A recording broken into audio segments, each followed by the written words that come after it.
Tudo bem, pessoal? Bola para frente, hein? Agora exercício 3. O exercício 3, você deve montar no seu caderno um sistema cartesiano semelhante a esse.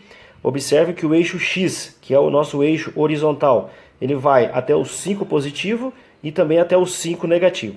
E o eixo Y, que é o nosso eixo vertical, basta você fazê-lo até o 3 positivo e até o 3 negativo. Lembrando, use escala de 1 centímetro. O que significa isso? Que a distância de um ponto ao outro sempre deverá ser de 1 centímetro. Régua é ferramenta indispensável na realização desses exercícios. Lembrem disso. O que vocês terão que fazer nesse exercício 3? Nós temos aqui dois segmentos de reta. O que são segmentos de reta? É como se fosse um pedaço de uma reta que tem um início e tem um fim. Ou seja, tem um ponto inicial e tem um ponto de origem. Tanto para o segmento G como para o segmento K. Vamos estabelecer essa ordem, tá, pessoal?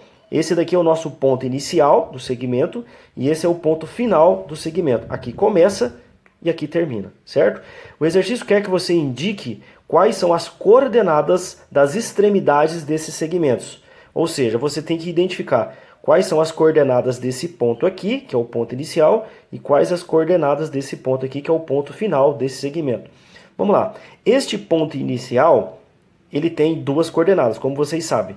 Projetado abaixo do menos 5 para o eixo X e projetado ao lado do menos 3 para o eixo Y. Como a primeira coordenada é sempre para o eixo X, nós já colocamos aqui, ó, a primeira coordenada é menos 5 para o eixo X e automaticamente menos 3 para o eixo Y, ok? Lembre-se, primeira coordenada é eixo X, segunda coordenada é eixo Y. De acordo com o nosso gráfico, né, com o nosso sistema cartesiano, o ponto inicial desse segmento de reta está menos 5 para o eixo X e menos 3 para o eixo Y. E o ponto final desse segmento, observe que ele está posicionado sobre o eixo Y. Quando o ponto está sobre um eixo, significa que uma das coordenadas terá que ser 0. Como ele está posicionado exatamente sobre o 2 no eixo Y, então a coordenada Y deverá ser 2. E como ele não está em cima do eixo X, significa que a coordenada X é 0, ok? Ponto inicial desse segmento, menos 5 para o eixo X, menos 3 para o eixo Y. 0 para o eixo X, 2 para o eixo Y. Continuando agora, o próximo segmento é um segmento que o exercício chamou de segmento K. Ele também tem um ponto inicial e tem um ponto final, né? Como se fosse uma origem e um destino.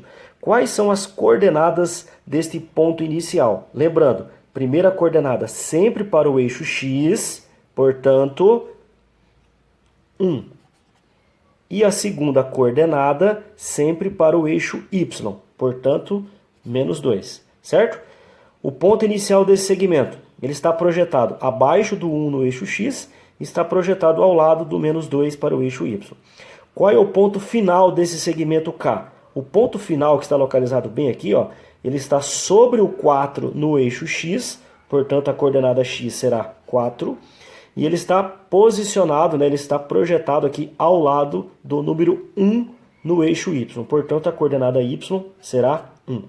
Então finalizamos assim o exercício número 3, você tem que identificar quais as coordenadas iniciais e finais do segmento G e quais são as coordenadas do ponto inicial e do ponto final para o segmento K. Daqui a pouquinho tem o exercício 4.